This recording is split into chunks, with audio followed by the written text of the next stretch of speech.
Everyone, welcome to destiny commerce academy. देखिए, आज का अपना टॉपिक है सीएम ऑफ हरियाणा कि हरियाणा के नए सीएम कौन बने हैं। जैसे कि आज की न्यूज़ है, 12 मार्च 2024 को सीएम मनोहर लाल खट्टर जो थे उन्होंने अपना इस्तीफ़ा दे दिया और उसकी जगह बीजेपी का नया जो सीएम बना है उसका नाम है जी नायाब सिंह सैनी, जो आप देख रहे हो। ओबीसी समुदाय से आते हैं ये, ठीक है। इसके अलावा अगर हम बात करते हैं इनका पॉलिटिकल करियर, पहले ये अम्बाला कैंट के अंदर बीजेपी के प्रेसिडेंट भी रहे हैं और कुछ कुरुक्षेत्रा से ये आप बोल सकते हो कि जो अपनी लोकसभा की सीट है उसमें सांसद है एट प्रेजेंट। नायाब सिंह सैनी 2014 में जब नरेंद्र मोदी की सरकार आई थी तब इन्होंने, जो हरियाणा में बीजेपी सरकार पहले बनी थी, तो उस टाइम ये विधायक भी बने थे वहाँ से, ठीक है। तो ये विधायक चुने गए थे और उसके बाद 2019 के अंदर ये सांसद चुने गए थे बीजेपी की तरफ से ही। तो इन्होंने अपना जो कैरियर स्टार्ट किया गया था 1996 के अंदर। याद रखना, ये आरएसएस से भी बिलोंग करते हैं। आरएसएस, राष्ट्रीय स्वयंसेवक संघ से बिलोंग करते हैं, ठीक है ना। तो ये आपको याद रखना। और 2002 के अंदर ये अम्बाला बीजेपी युवा मोर्चा के प्रेसिडेंट रहे हैं डिस्ट्रिक्ट लेवल पर अगर हम बात करेंगे।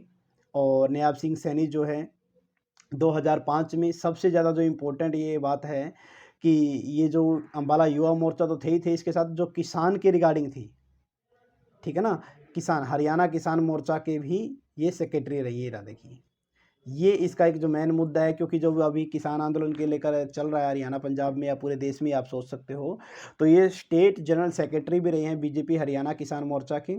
तो उसमें भी इन्होंने अच्छा खासा काम किया है। और 2012 के अंदर जो प्रमोट किया गया था, इन्होंने डिस्ट्रिक्ट प्रेसिडेंट बनाया गया था अम्बाला में। कब? 2012 के अंदर। 2014 में असेंबली इलेक्शन हुए थे, उसमें नायाब सिंह सैनी जो है टिकट दिया गया था आपका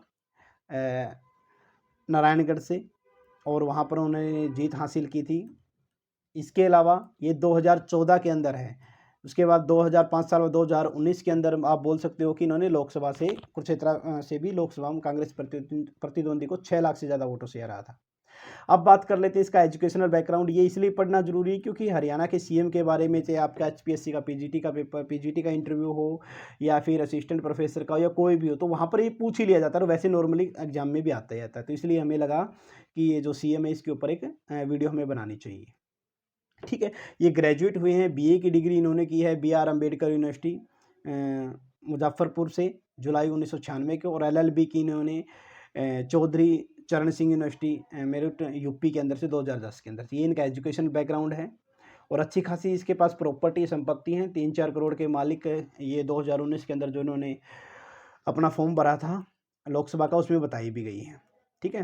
नायाब सिंह सैनी जो है पॉलिटिकल कैरियर 2014 से आपका नारायणगढ़ से जीते थे, एमएलए यानी कि हरियाणा विधानसभा में। और 2016 में कैबिनेट की जो अपने पूर्व सीएम है मनोहर लाल खट्टर, उस कैबिनेट में ये ज्वाइन किया गया था। याद रखना, ये खट्टर के बहुत करीबी माने जाते हैं, अब भी है। ऐसा नहीं कि इनको सीएम बना दिया, खट्टर को हटा दिया, तो इनके बीच में कोई भेदभाव है, ऐसा कुछ नहीं है। 2019 से कुरुक्षेत्र लोकसभा में कॉन्स्टिट्यूएंटी में 3.85 लाख से वोट से जीते थे। सॉरी, मैं 6 लाख बोल रहा था, तो 3.85 लाख से, ये आपको याद रखना मैसिव, ठीक है। और हरियाणा बीजेपी का प्रेसिडेंट अपॉइंट किया गया 2023 में, अभी पिछले साल ही। और 2024 में नेक्स्ट सीएम ऑफ हरियाणा है। आज शाम यानी कि 12 मार्च, ये याद रखना डेट भी ज्वाइनिंग की, 12 मार्च 2024 को, ठीक है। तो 5 बजे 5 PM पर इनका शपथ ग्रहण समारोह है। और जो इसकी नई कैबिनेट होगी वो भी अपने को याद रखनी है, ठीक है। उसके रिगार्डिंग भी अलग वीडियो आएगा जो आपको पढ़नी चाहिए। यानी कि सीएम ऑफ हरियाणा कौन है ये आपको पढ़ना है, साथ के साथ आप बोल सकते हो कि इसकी कैबिनेट में कौन है वो भी आपको पढ़ना है, ठीक है ना। देखिए, Nayab Singh Saini 11th chief minister of Haryana, ये आपको याद रखना कौन से हैं, 11वें 11th chief minister of Haryana, ये आपसे पूछा जा सकता है। और जो आपके अज्यूम्ड ऑफिस के रिगार्डिंग अगर हम बात करेंगे, आज की ही डेट की आपकी है, यहाँ पर देखिएगा। अज्यूम्ड ऑफिस में अनिल विज हो सकते हैं या भव्य बिश्नोई डिप्टी, ये शपथ ले सकते हैं। प्रोसीडेड बाय, मतलब किस के बाद ये आए हैं, मनोहर लाल खट्टर के बाद में। कॉन्स्टिट्यूंसी फिलहाल जो है मेंबर ऑफ पार्लियामेंट है कुरुक्षेत्र से।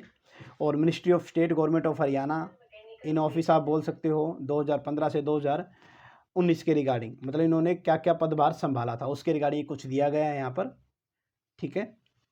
और हरियाणा लेजिस्लेचर के रिगार्डिंग अगर पर्सनल के बारे में बात करते हैं तो 25 जनवरी 1970 को इनका जन्म हुआ है, 54 साल के हैं, मिर्ज़ापुर माजरा से ये है हरियाणा के अंदर, और भारतीय जनता पार्टी में है, 2 इनके बच्चे हैं और पेरेंट्स का नाम है, जो अगर हम बात करते हैं, तेलूराम।